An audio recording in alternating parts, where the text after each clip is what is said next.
আসসালামু আলাইকুম প্রিয় নবম দশম শ্রেণীর শিক্ষার্থী। আমি আজ তোমাদের চতুর্থ অধ্যায়ের 4.1 অনুশীলনী এর 22 নম্বর সৃজনশীল অঙ্ক করে দেখাবো।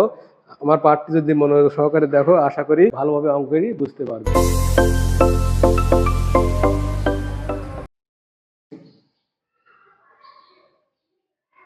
দেখো, এখানে এক্স এর মান দেওয়া আছে, ওয়াই এর মান দেওয়া আছে, জেড এর মান দেওয়া আছে। ক নম্বর এক্স এর মান বের করতে বলছে, খ নম্বর প্রমাণ করতে বলছে এবং গ নম্বর প্রমাণ করতে বলছে। তাহলে ক নম্বর দেখো, ক নম্বর বলা আছে এক্স এর মান দেওয়া আছে, X is equal to 2a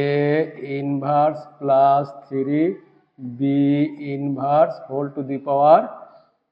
inverse. 22 নম্বর অঙ্ক। ইজ ইকুয়াল টু, দেখো আমরা জানি যে A to the power minus N is equal to what by A to the power N. A to the power minus two is equal to 1 divide by A two,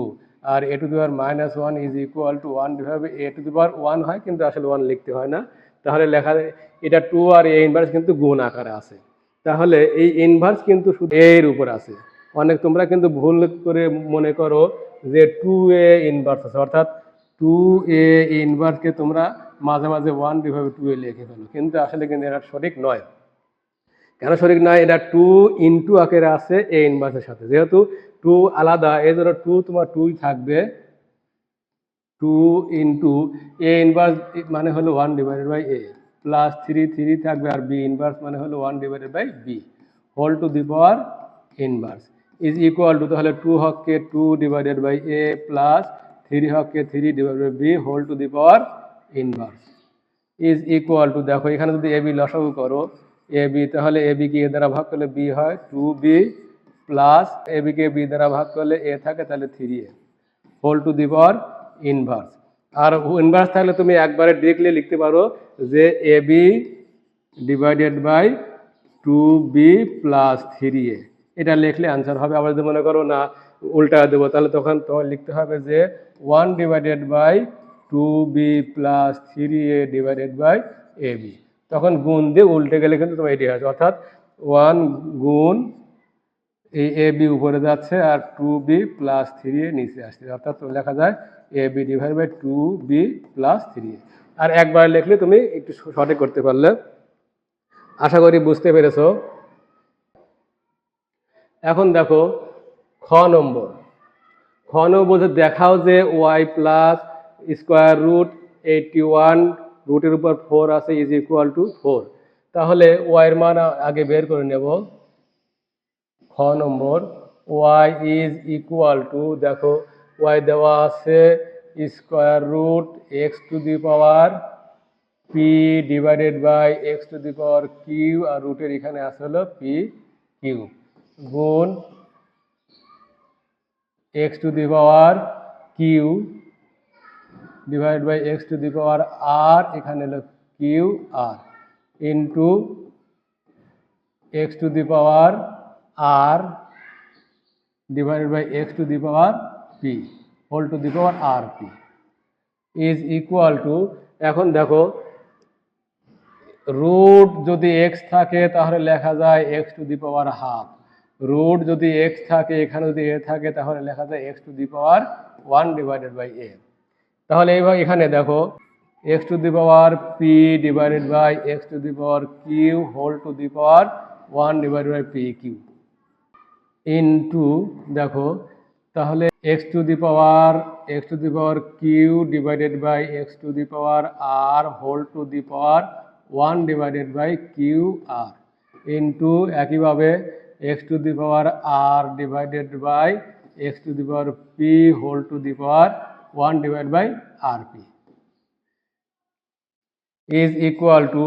একই জিনিস যদি ভাগ থাকে তাহলে পাওয়ার বিয়োগ হয়ে যায়, অর্থাৎ ভিত্তি যদি একই থাকে পাওয়ার যদি ভিন্ন হয় তখন পাওয়ার বিয়োগ হয়। তাহলে X to the power P minus Q whole to the power 1 divided by P Q into এখানে X to the power Q minus R whole to the power 1 divided by Q R into X to the power R minus P whole to the power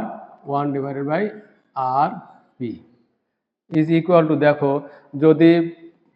P minus Q থাকে, এর পাওয়ার যদি 1/pq থাকে, মানে পাওয়ার উপর থাকলে পাওয়ার কি হয়, গুণ হয়ে যায় 1/pq। তার মানে P minus Q divided by pq। তাহলে লেখা যায় এক্স এর power P minus Q divided by pq into এখানে X to the power Q minus R divided by Q R into X এর power R minus P divided by R P. আবার এখন দেখো সব ভিত্তি এক্স, কিন্তু গুণ আকারে আছে, গুণ আকারে থাকলে পাওয়ার যোগ হয়ে যায়। তাহলে X to the power P minus Q divided by P cube plus Q minus R divided by Q R plus R minus P divided by R P is equal to X এর power, এখন P Q Q R R P এর লসাগু P Q আর। তাহলে P Q যদি বাদ দেয় তাকে আর যদি গুণ করো তাহলে হচ্ছে P R minus Q R plus একইভাবে পি কিউ আর কে কিউ আর দ্বারা ভাগ করলে পি থাকে, পি দুই লবকে গুণ করো তাহলে P Q minus P R plus এখানে আর পি যদি বাদ দাও তাহলে কিউ থাকে, কিউ যদি গুণ করো তাহলে Q R minus P Q is equal to, এখন দেখো X to the power P R কেটে যাবে,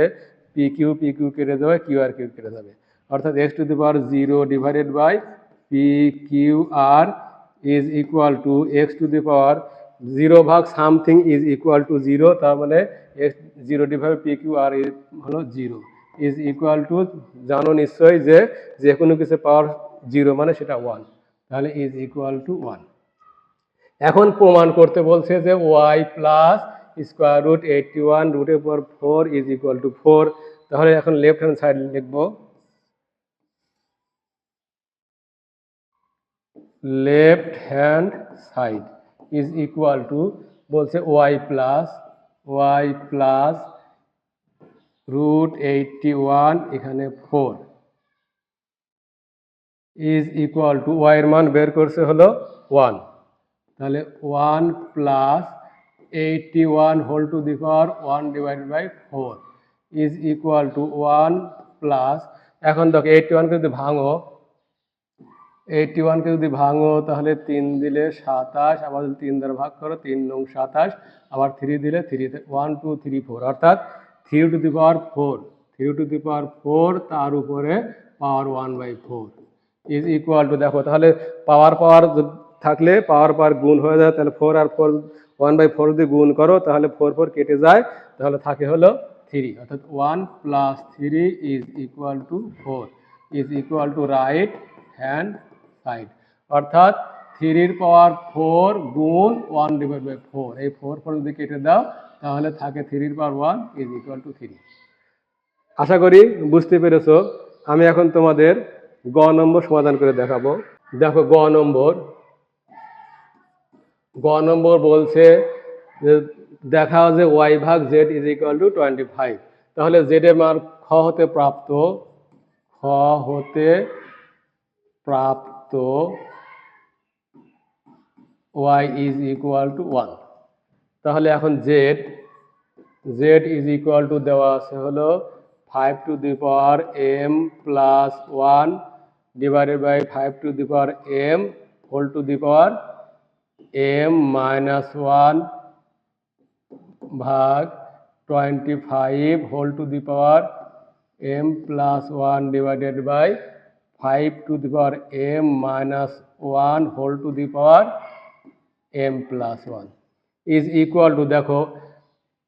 এখানে 5 to the power m plus 1 আর এখানে 5 এর পাওয়ার m, তার পাওয়ার আবার m মাইনাস 1 আছে, তাহলে গুণ হয়ে যাবে, m গুণ করলে m স্কোয়ার মাইনাস m ভাগকে m ভাগ, এখানে 25কে আমরা ভাঙতে পারি 5 স্কোয়ার, তার উপরে আছে হলো m প্লাস 1 ডিভাইডেড বাই, এখন এখানে দেখো 5 এর পাওয়ার m মাইনাস 1 তার পাওয়ার আবার m প্লাস 1, অর্থাৎ পাওয়ার যদি গুণ করো a plus b into a minus b সূত্র পরে, তাহলে লেখা যায় 5 টু দি পাওয়ার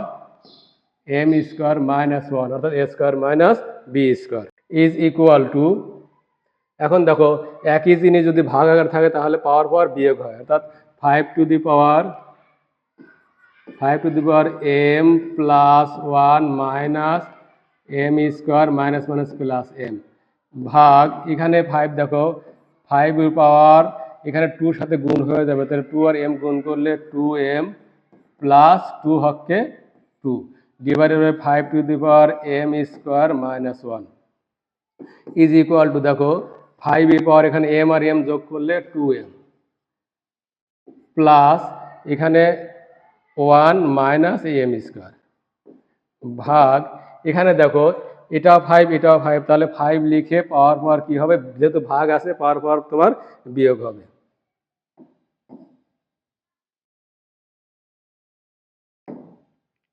ফাইভ এর power 2m plus 2 minus m square minus মাইনাসে plus 1 is equal to 5 to the power 2m plus 1 minus m square ভাগ 5 টু দি পাওয়ার দেখো 2m minus m square plus 3। আবার দেখো 5 আছে এটাও 5 ভিত্তি এটাও 5 ভিত্তি আছে, তাহলে পাওয়ার পাওয়ার কি হবে বিয়োগ হবে, অর্থাৎ 5 to the power 2m plus 1 minus m square minus 2m plus m square minus 3। তাহলে 2m কেটে যাবে, m স্কোয়ার কেটে যাবে, থাকছে 5 to the power minus 2 is equal to 1 divide by 5 square is equal to 1 divide by 25। এখন left hand side,